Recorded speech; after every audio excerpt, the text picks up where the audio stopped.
ନବୀନ ସାହାଯ୍ୟ କରିଥିଲେ ବାଡ଼ଉଥିଲେ ଆମକୁ ବାଡ଼ଉଥିଲେ ହଁ ଝିଅ ବୋଉଙ୍କୁ ଏଇଠି ବେଶୀ ହଂସପୁର ମୁଁ ନିଜେ ଥିଲି ହଁ ବାଡ଼େଇ ବିଜୁବାବୁ କରୁନାହାନ୍ତି ଆଉ କିଏ କରୁଛନ୍ତି 25 ବର୍ଷର ଶାସନ ହେଲା କେତେଟା ଫ୍ୟାକ୍ଟ୍ରି କରିଦେଲେ ନବୀନ ବାବୁ କରିଦେଲେନି ତାଙ୍କ ବାବାଙ୍କ ଭଳିଆ ଗୋଟେ ଫ୍ୟାକ୍ଟ୍ରି କରିଦେଲେନି କହିବେ ନବୀନ ବାବୁଙ୍କ ବିରୁଦ୍ଧରେ କହୁଛନ୍ତି ନା କହୁଛି ଯାହା ସେ କରୁନାହାନ୍ତି କରନ୍ତୁ ନବୀନ ବାବୁ କଣ ତମକୁ ବାଡେଇଥିଲେ ହାତରେ? ହଁ ତାଙ୍କର ପୁଲିସ ବାଡ଼େଇଲେ ପୋଲିସ କାହିଁ ବାଡେଇଥିଲେ? ପୁଲିସ ବାଡ଼େଇଥିଲେ ଆମେ ଆସି ଗଲୁ ଆମେ କଣ ନବୀନ ବାବୁଙ୍କ ଦୁଃଖ ଜଣାଇବା ପାଇଁ ଯାଇଥିଲୁ ହଁ ଦୁଃଖ ଜଣାଇବା ପାଇଁ ଏଇ ଆଜି ଯୋଉ ଦୁଃଖ ଜଣାଉଛି ସେଇ ଦୁଃଖ ନବୀନ ବାବୁଙ୍କୁ ଜଣେଇବା ପାଇଁ ଯାଇଥିଲୁ ହଁ ଆନ୍ଦୋଳନ କରିଥିଲ? ହଁ ଆନ୍ଦୋଳନ ଦୁଃଖ ଜଣାଇବା ପାଇଁ ଚାଷୀ ଆମ ଉପକୃତ ହଉ ଏଇখানে ଯୋଉ କଥା କହୁଛି ସେଇ କଥାଟା କହୁଥିଲି ଆମର ମୁଖ୍ୟମନ୍ତ୍ରୀ ଶ୍ରୀଯୁକ୍ତ ମୋହନ ଚରଣ ମାଝୀ ଧନ୍ୟବାଦ।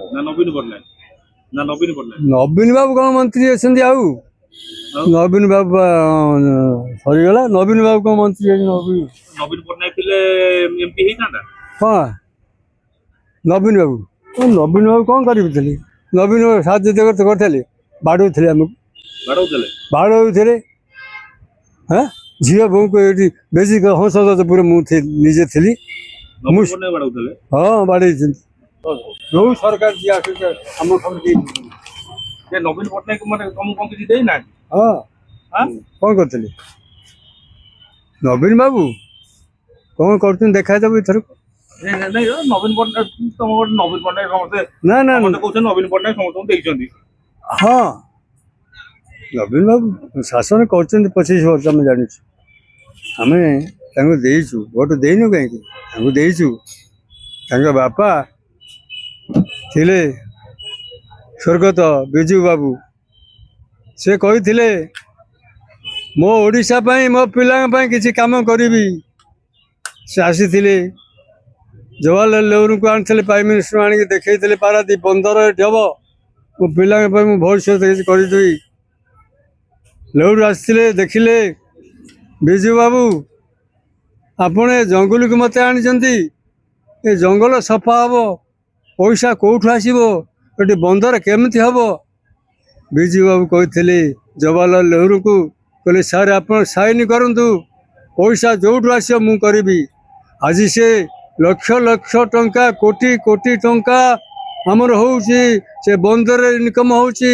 ସେ ସେଣ୍ଟରକୁ ସେ ପଇସା ଯାଉଛି ଗରିବ ମାନେ ହଜାର ହଜାର ଟଙ୍କା ଦିନେ ରୋଜଗାର କରୁଛନ୍ତି ସେ ପୋର୍ଟରେ ଯେଉଁମାନେ ଚାକିରି ବାକିରି 60,000 50,000 ଲକ୍ଷେ ପର୍ଯ୍ୟନ୍ତ ଦରମା ପାଉଛନ୍ତି ପୋର୍ଟରେ ବିଜୁ ବାବୁ କରୁନାହାନ୍ତି ଆଉ କିଏ କରୁଛନ୍ତି 25 ବର୍ଷର ଶାସନ ହେଲା କେତେଟା ଫ୍ୟାକ୍ଟ୍ରି କରିଦେଲେ ନବୀନ ବାବୁ କରିଦେଲେନି ତାଙ୍କ ବାବାଙ୍କ ଭଳିଆ ଗୋଟେ ଫ୍ୟାକ୍ଟ୍ରି କରିଦେଲେନି କହିବେ ନବୀନ ବାବୁଙ୍କ ବିରୁଦ୍ଧରେ କହୁଛନ୍ତି ନା କହୁଛି ଯାହା ସେ କରୁନାହାନ୍ତି କରନ୍ତୁ ଦେଖାଇ ଦିଅ ଆମେ ତ ନବୀନ ବାବୁ ସାଇଡ୍ କରୁ ଯେତେବେଳେ ଆସୁଛି ଯେତେବେଳେ ଯୋଉ ବେଳ ଆମେ ସେଇଆ କରୁ ଆମେ ସରକାରକୁ ଯିଏ ଭଲ କାମ କଲେ ତାଙ୍କୁ ଭଲ କାମ ଆଉ ଏବେ ମୋହନ ମାଝୀ ମୋହନ ମାଝୀ ହଁ କାମ କରୁଛନ୍ତି ମୋହନ ମାଝୀ କରୁଛନ୍ତି କାମ ମୋଦିଙ୍କ ନିର୍ଦ୍ଦେଶରେ କୋଉଠି ବିଜୁ ଭଳିଆ ମୋହନ ମାଝୀ କଣ ଫ୍ୟାକ୍ଟ୍ରି କଲେଣି? ସିଏ କଣ ଏଇଖା ନୂଆ ଆସିଛନ୍ତି ସିଏ କଣ ଗଲେଣି ଭେଦିଲେଣି 3 ବର୍ଷ ହେଲାଣି ଆଉ ହଁ 3 ବର୍ଷ ହଉ ହେଲେ କଣ ହେଇଯିବ ଆଉ ଟିକେ ଟାଇମ୍ ଲାଗିବ ଆଉ ଟିକେ ଟାଇମ୍ ଲାଗିବ ଆଉ ଟିକେ ଟାଇମ୍ ହେଇଯିବ ଯାହା ହଉ ହେଇଛନ୍ତି ତ ଆଉ କରିନଥିଲେ ବିଜୁ ବାବୁ ବିଜୁ ବାବୁ ହାରି ଯାଇଥିଲେ 3-4 ଜାଗା ହାରି ଯାଇଥିଲେ ପହଲି ବାବୁ ଜିତିଥିଲେ ରାଜନଗରରେ ଜିତିଥିଲେ ପଟ୍ଟାମୁଣ୍ଡିରେ ପହଲି ମଲ୍ଲିକ ତାଙ୍କର ଲକ୍ଷ୍ୟ ଥିଲା ମୁଁ ମୁଖ୍ୟମନ୍ତ୍ରୀ ହେବି ବିଜୁ ବାବୁ କରେଇଦେଲେ ନାହିଁ କରେଇଦେଲେ ଆଉ ବିଜୁ ବାବୁ କହିଲେ ପହଲି ବାବୁ ଦାୟିତ୍ୱ କରୁଛି ଯିଏ ଦାୟିତ୍ୱ ଦେଇ ସେ କଣ କହିବେ ମୁଁ ମୁଖ୍ୟମନ୍ତ୍ରୀ ହେବି କହିଲେ ନାଇଁ ମୁଁ ଦାୟିତ୍ୱ ନେବି ନା ଆପଣ କୁହନ୍ତୁ କହିଲେ ମୁଖ୍ୟମନ୍ତ୍ରୀ କିଏ ହବ ପଲି ବାବୁ କହୁଛନ୍ତି ଯେ ଆଉ ମୋ ଉପରେ ଦାୟିତ୍ୱ ଦେଇଦେଲେ ମୁଁ ନୀଳମଣି ରାଉତ କରିଦିଏ। ନବୀନ ବାବୁ କଣ ତମକୁ ବାଡେଇଥିଲେ ହାତରେ?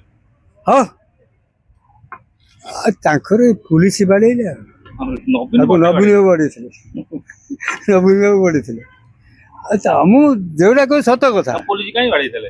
ପୁଲିସ ବାଡ଼େଇଥିଲେ ଆମେ ଆସି ଗଲୁ ଆମେ କ'ଣ ନବୀନ ବାବୁଙ୍କ ଦୁଃଖ ଜଣାଇବା ପାଇଁ ଯାଇଥିଲୁ। ହଁ ଦୁଃଖ ଜଣାଇବା ପାଇଁ ଏଇ ଆଜି ଯେଉଁ ଦୁଃଖ ଜଣାଉଛି ସେଇ ଦୁଃଖ ନବୀନ ବାବୁଙ୍କୁ ଜଣାଇବା ପାଇଁ ଯାଇଥିଲୁ। ହଁ ମାନେ କଣ ଆନ୍ଦୋଳନ କରିଥିଲ? ହଁ ଆନ୍ଦୋଳନ ଦୁଃଖ ଜଣାଇବା ପାଇଁ ଚାଷୀ ଆମ ଉପକୃତ ହଉ ଏଇখানে ଯେଉଁ କଥା କହୁଛି ସେଇ କଥାଟା କହୁଥିଲି ସେଇ କଥା ପାଇଁ ଯାଇଥିଲୁ। ନବୀନ ବାବୁ ସୁଯୋଗ ଦେଲେ ନାହିଁ ଆଦୌ ତ ଶୁଣିଲେନି। ଏବେ ମୋହନ ମାଝୀଙ୍କ ପାଖକୁ ଯାଉନ? ହଁ ମୋହନ ବାବୁଙ୍କ ପାଖକୁ ଯିବା ପାଇଁ ମୋର କ'ଣ ହେଲାନି? ମୁଁ ଆସିକି ଏଇ ପହଞ୍ଚିଲି 12ଟା ଗୋଟାଏ ଭୁବନେଶ୍ୱରରେ ତାକୁ ଖୋଜୁଛି। ଆମ ବିଧାୟକ କୋଉଠି ଅଛନ୍ତି ବରିର ତାଙ୍କୁ ଖୋଜୁଛି ଆଉ ବିଧାୟକ ଯାଇକି ବରିରେ ପହଞ୍ଚିଲି। ଯେ ମୁଖ୍ୟମନ୍ତ୍ରୀଙ୍କ ପାଖକୁ ଯାଉନ? ମୁଖ୍ୟମନ୍ତ୍ରୀ ପାଖକୁ ଗଲେ ତ ଯିବି କେମିତି? ମୋତେ ସେ ସୁଯୋଗ ଦେବେ ନାହିଁ। ଥରେ ଯାଇଥିଲି ବିଜୁ ବାବୁ ନା ନବୀନ ବାବୁ ଥିଲେ ମୁଁ ଆସିଥିଲି 1984 ମସିହାରେ। ନବୀନ ବାବୁ ଶୁଣିଲେନି? ନବୀନ ବାବୁ ତ ହଉ ଯିବି ମୋହନ ବାବୁ ପାଖକୁ ଟିକେ ଯିବି। ନେଇପାରିବ? ମତେ କଣ ଛାଡିବେ? ମତେ ଛାଡ଼ିବେ? ତମେ ଚାଷୀ ତମେ ଯିବ ନା? ମତେ ଛାଡ଼ିବେ? ମତେ ଛାଡ଼ିଲେନି 2 ଦିନ ରହି ଉପାସ ପଳେଇଲି। ଲୋକ ହସିଲେ କାହିଁ ଯାଇଥିଲେ। ହଉ ଯାହା ହଉଛି ଆପଣ ଟିକେ କରିଦେଉଛୁ।